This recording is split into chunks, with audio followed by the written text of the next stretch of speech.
Hey guys, welcome back to Homestead Prepping and Survival.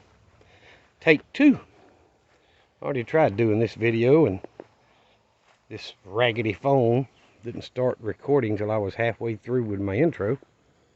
So, seriously thinking about going get me an iPhone and be done with it. But either way, I was out here a little while ago and I dumped their water out in there and got fresh water in it. That always makes them run in and want it, you know. Chicken wants anything that's new. You take the same feed they always eat and throw it on the ground, they'll scratch it. But anyway, the 4, what I call teenagers, are up there on the roost. They get away from the adults by doing that. And I brought the little single baby out today in the pen and cleaned and filled its waterer and its feeder. That'll last it several days, but either way, I come out here every day and check it. So, it was just too lonely inside, and it's big enough. It can, hot as it is right now in Southwest Georgia, it's fine. It doesn't need a light. It needs to be running around out here. So at least now it's outside. The adults are out here. The teenagers are up on the roost, and when the adults don't want to go to the roost, the teenagers come down and scratch and feed, and they come out a little while ago when I was here. But anyway, still haven't went and got the metal. I think I'm going to end up changing plans.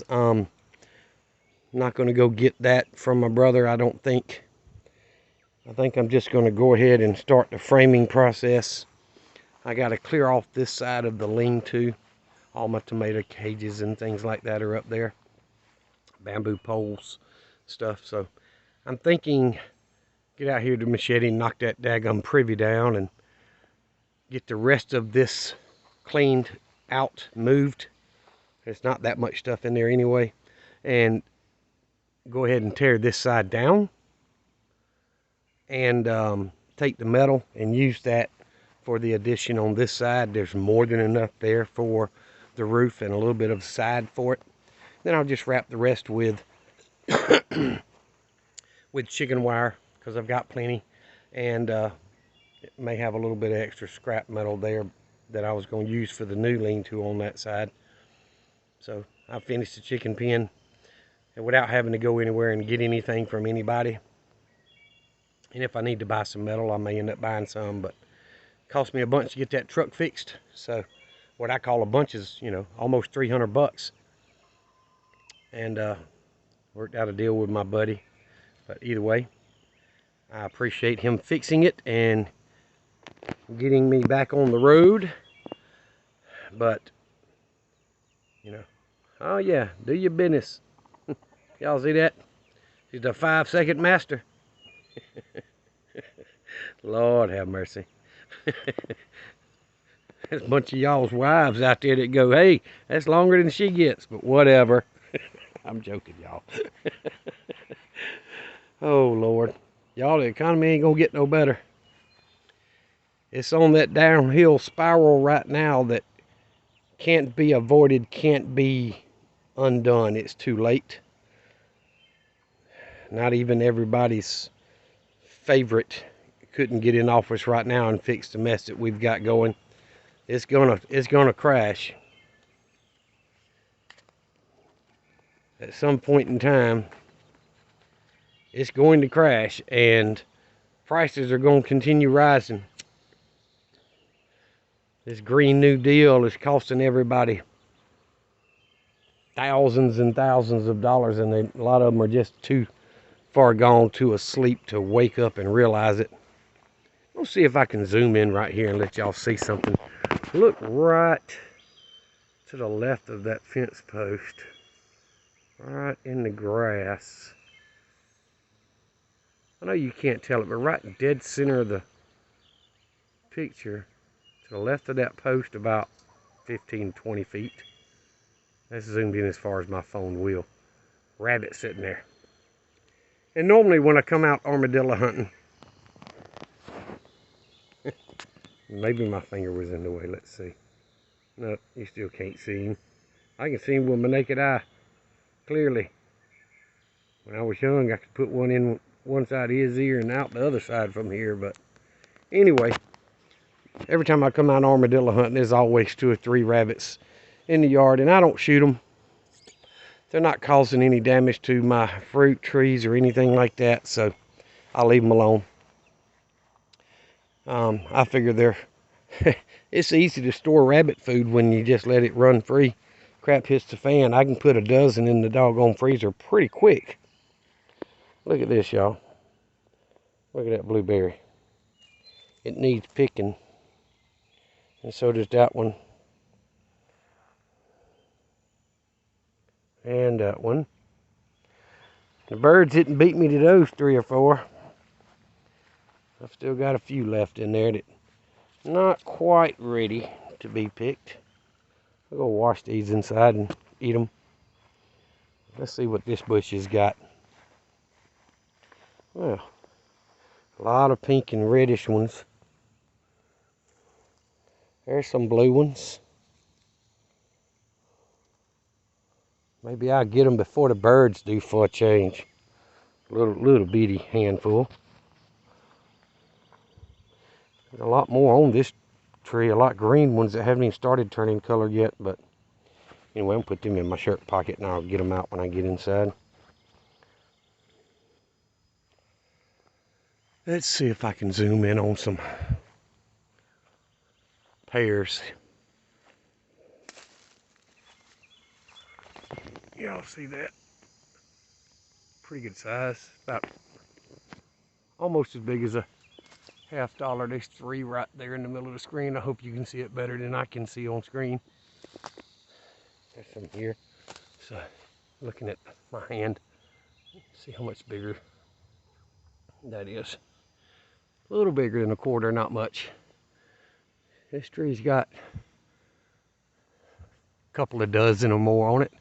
And there's 4 right there, and another one there and there. Anyway, there's a couple dozen on that tree. Now this tree, the one I did the most pruning on because it broke last year with the weight, has got probably 30 or 40 still on it, if not more. These are quite a bit bigger than the other ones, but there's a lot on that tree, considering I pruned the crap out of it. Anyway, just want to give y'all a little update, let you know I did move the little baby chick outside. It's, I don't know, 3 weeks at least old, maybe. And my friend told me she hatched a bunch that I could get, but I really want to try to hatch my own and grow my flock myself, but I need to get a rooster from somebody else. So I'll have 2 roosters in here that can mix them bloodlines up a little bit. When I get 3 pens, I want to end up with 3 roosters, so I can keep them bloodlines mixed. I don't know. But either way, guys, I do appreciate y'all, those that are subscribing to the channel. I did have a lot of video recorded and saved, excuse me, that I was going to get on the computer and splice together, and I just wasn't happy with the way the video came out. I did another solar power video. I was going to go into more detail on what each thing does and what I've got. And I just wasn't really happy with it, so I ended up deleting all that video. Then I had a couple more just mini farm updates that was already recorded, and I've deleted that and done away with it. And old Sparky here seems to be doing well. And my daughter and son-in-law come over and they bring their dogs, and this dog has no aggression in him whatsoever. They all play like they've been friends their whole life, and you know, first meet, all he does is play. So that's a good thing. I haven't seen an ounce of aggression in that dog since I got him. But anyway, next weekend, Sunday, is, I think, Father's Day. And all the kids are planning on coming. So I did not cut grass this weekend because it would need it again next weekend. So my plan is one day this week. I don't care if it's tomorrow, Monday, or Tuesday or Wednesday or Thursday. One day this week when I get home, I'm going to get on the mower and I'm going to cut the grass again, so it'll still be short enough I won't have to worry about anything when the kids and grandkids are here. But they're going to spend late lunch, you know, Saturday afternoon and evening with me, and we're gonna hang out and play some games and enjoy some company and grill. And that'll probably be the last time I use that old grill right there. It's done rusty and falling apart. So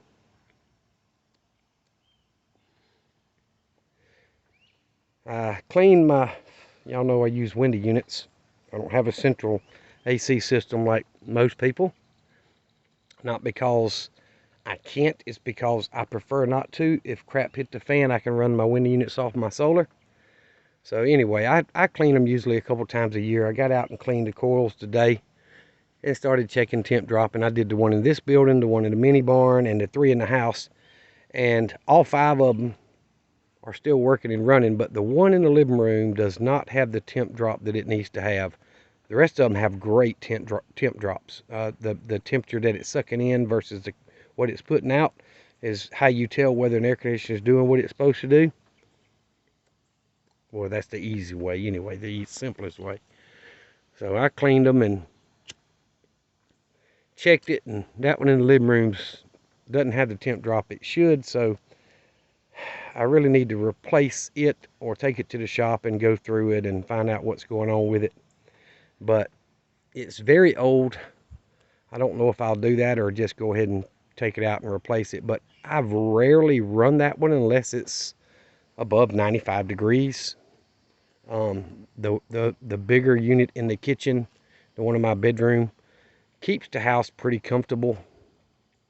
The only time I run that living room really is if I'm home in the middle of the day on a really hot day, or if I've got a lot of company. And since I'll have company next week, I got to do something with it this week. So anyway, guys, I do appreciate you. I hope you're having a wonderful weekend. I hope you have a wonderful week ahead. I have already uploaded Monday's video. I uploaded it like Wednesday of last week, so it's been sitting there waiting to post. It'll go live Monday morning as normal. I think I changed it to 10 instead of 5 or 6. Don't really get the views until around that time, so there's no need to post it real early. And I was thinking, you know, if somebody's phone dings because I posted, it might get irritating, so I changed it to 10 o'clock. We'll see if that makes any difference. I don't know, but either way, you got a video coming Monday morning, and I'll get out here this week and get the grass cut. And I've been cleaning house today, trying to get things done. All the laundry's done, all the dishes done. Now I want to get a lot of the stuff out of the house and into the barn and building to get room cleared up in there. I tend to pile stuff up until it's in the daggum way, so I'll be working on that this week as well. I hope y'all are doing the same thing. Crap hits the fan. I know they're talking about brownouts and blackouts or whatever from the high power surge or high power demand, and they can't meet that demand, so they cause brownouts for a little while to lighten the load on it, whatever. It's just they've known this was coming. You can't tell me they can't, with all the today's technology, they can't find ways to produce more energy when it's needed than to say, oh, we can't produce it, let's charge more for what we've got, and then we'll just have some blackouts to, you know, that way people will agree, okay, well, if you turn their air off in the heat of the summer, you know, people die from heat in the South anyway. And, you know, you turn their power off for several hours. Some people can't take it. And, well, if you tell them you got to go up on the rate in order to be able to supply power without blackouts, people ain't going to argue with you when they're hot, are they? Just like the air conditioning repair job. When the tech walks up to your house when your air ain't working and you live in the South, if they fix your air conditioner, they're your favorite person in the world right then. Same way in the winter. When it's freaking 28 degrees or 30 degrees, and some of y'all are into the way lower than that, and your heat ain't working and the guy gets there and fixes your heat, he's your favorite person. Till you get the bill, of course. But, you know, power companies, they're just using this crap as an excuse to charge more. That's all it is. But Bad times are coming, guys. I wish I was wrong, but I don't think I am. Bad times are coming. I hope you're prepared. I hope you're getting your family and your friends to prepare. Gas is high right now. Food is high. But pay that higher price. Turn off some of those luxuries. Put that money toward prepping. You're going to need it. It's coming. Ball rolling down a hill starts off slow, but as it gets further and further down the hill, it gets faster and faster. Well, we're approaching the bottom of the hill, and that thing's rolling, and there ain't a whole hell of a lot that's going to stop it. So I hope you're prepping. I hope you're ready. Y'all remember what I always tell you. Jesus loves you, and so do I. Y'all be safe. Be prepared. It's coming.